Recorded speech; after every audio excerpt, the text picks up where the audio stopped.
Scientist now, I'm Dracovin, Lord and Emperor of the Dracovin Empire, and welcome. It is time to continue my discussion on the 5th edition of Dungeons & Dragons 5e D&D.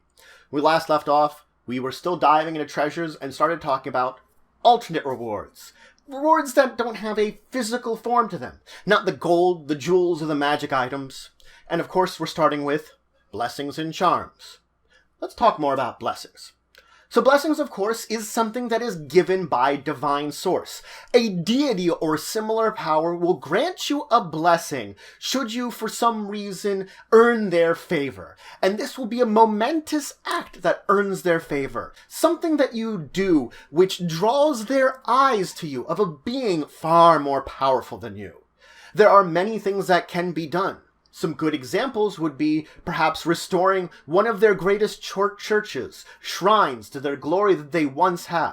Perhaps foiling the plans of an enemy of the god who's plotting against them in a way, or doing something that will undermine your god's power.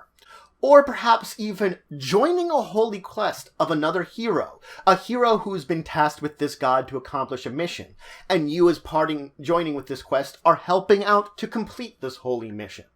All of these are possibilities for the deity to look down upon you and grant a blessing. Now granted, they aren't the only ones, but they give you an idea of when the blessings should be used. Now, of course, there are times a blessing could be given in advance. If I'm going on a holy quest for a deity, the deity itself might look upon me and be like, "You have my blessings to go upon this quest." And the deity will only grant useful blessings. There are many blessings that a character could have, but what it will give will be useful to the character, period. So that means regardless of the type of deity, the type of blessing will help you out. And you are, to a degree, required, of course, to stay the course on this. Once you have received a blessing in advance, the deity could, of course, always take it away. You need to complete that quest. You have to be going on it or earning your way towards it. The fact is that a deity could also take away your blessings should you go against their own doctrines or tenets, do things that they believe that you shouldn't be doing. Once you have that blessing, a deity is keeping its eye on you, watching you closely. Watching you to do something that it will believe is undeserving of that blessing. You have to earn it and have to deserve it. That is why blessings are something that is mostly permanent. You could perhaps have the blessing your entire life. A deity also might just remove it from you at any time, or if a blessing has a certain requirement, something that needs to occur for it to end, effectively completing a certain mission, then it will go away with that. There are the possibility for any of these things to occur with a blessing. You just have to know it could be revoked by that god anytime. Now, unlike any kind of other magic item, anti-magic fields and the like abilities do not affect a blessing. A blessing will remain and keep its power onto the character even in these areas where magic does not fessing. It is a powerful divine ability that has been inserted into you, has been given to you as a gift. Now, as for blessings themselves, it is rare that even a character, a hero, anybody will ever receive a blessing in their lifetime. There's very little chance of it. They are a very rare thing to occur. Very specific circumstances for a deity to feel that you deserve a blessing can occur, but again, rare. And even then, most characters will not. Even so, despite the rarity of actually receiving a blessing, it is even rarer for a character ever to receive more than one blessing. This is not to say a character cannot receive more than one blessing.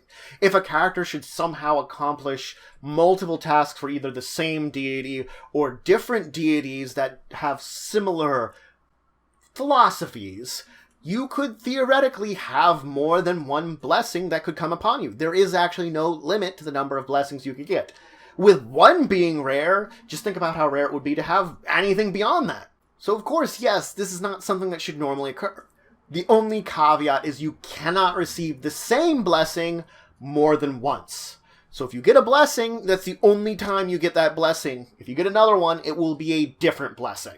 Now the book does provide a good number of example blessings that you can choose from, but you can make up any blessing of your own. Effectively, the best way to look at it is if you are looking for a type of blessing, mimic a wondrous item. Look up some kind of wondrous item, and whatever ability it should be provided is effectively what a blessing will give. The blessings themselves, you can also use those as a kind of gauge about what kind of power level the blessings will have. Different blessings have different abilities which may be more powerful for some characters than others, beyond the overall general power level you might believe they have, regardless. Now let's move on and talk about charms. Charms are minor supernatural objects or blessings. It's sort of somewhere in between the two of these is the best way to describe it. A charm is something that is given, but cannot be taken, at least by any other creature other than the giver. So it is similar in that way to the divine being that we talked about before, giving a blessing. But a charm is for a much more minor magical ability. A legendary creature could theoretically give a charm to someone if they've earned their favor. Connecting with powerful extraplanar beings and perhaps befriending them, earning some favor from them could earn you charms for them. It is said that even an explorer who, after a great amount of time, finds himself in a place of great mystical power, rediscovering this ancient place that no one has been to for a period of time, could earn some kind of charm by reconnecting with this mystical place that perhaps no one has been in for some time. He is imbued with some of the energy of this place they find.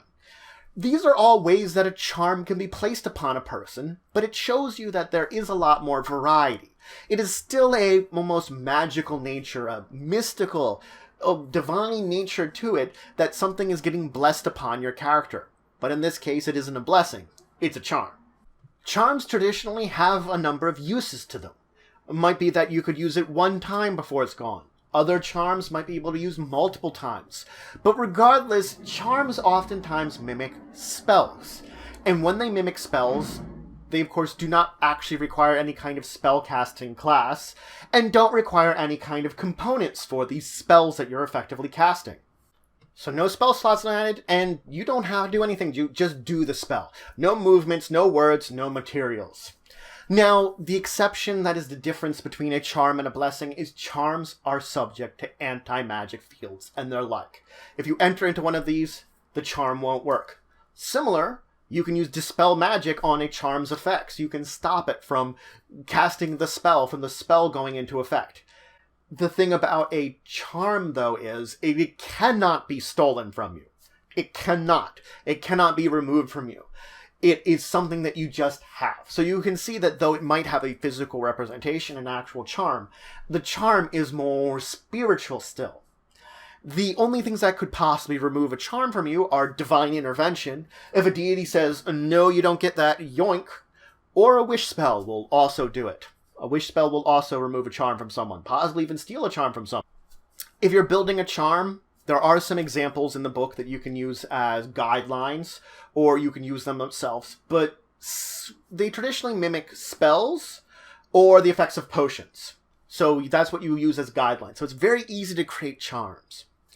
Now let's move on, though, from our supernatural gifts and talk about the fact that in the course of adventures, some of the most memorable rewards aren't the blessings of the gods, aren't the piles of gold you gain, aren't the powerful magic swords, are the things that reflect the society you're in, the kingdom that you're in, the gifts of the kingdom to you. Lands, titles, keeps, titles of nobility, knighthood. Many different things which reflect yourself in this. Maybe you're given a business. Maybe you're given just a tract of land. Maybe you inherit a castle or a keep. Maybe you're promoted to a general, a knight, a baron, a lord. So many of these things can occur that make it memorable because you feel like your character has still accomplished something. I'm now a baron in this land. I have earned this title. I have earned all the respect with this title. I have gotten what comes with this in a way. Along your adventure, you get this because you've earned allies and enemies, the respect of lords and ladies, maybe the disrespect of some of them in ways. The fact is the adventure affects the world in a way, and so the world affects your adventurer.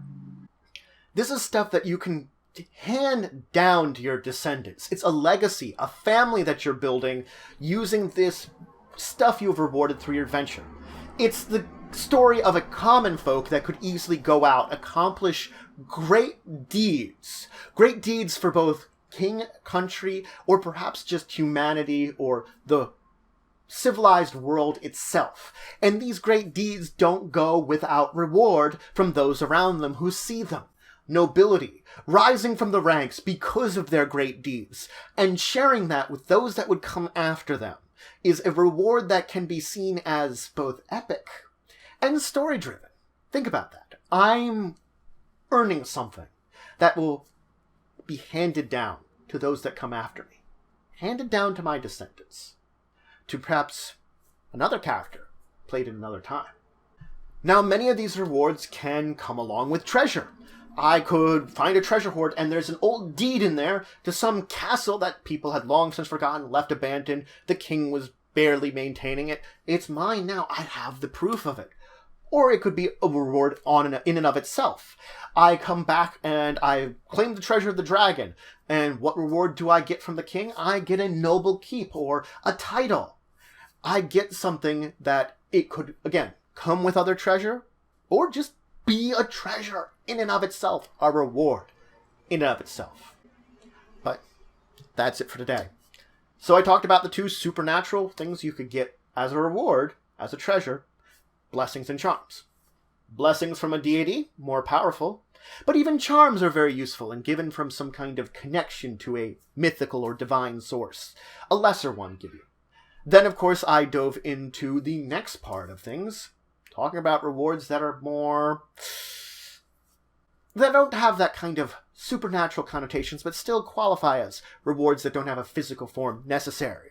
Could be titles, land, etc. But that's what we're going to dive into next time. Now that we've talked about those, we're going to talk about each of these types of rewards. Land, titles, businesses, etc. All the different things your characters can earn. We'll start going on about what these represent in actual game terms for your adventures. But I hope you're having a great day. If you have any great Dungeons & Dragons stories, please share them in the comments below. I love hearing stories, especially stories where maybe you gained charms, blessings, or maybe even a cool title, or as a tract of land. These cool stories of you earning these very things I've been talking about. Please share them. But regardless, until the next time, I bid you farewell.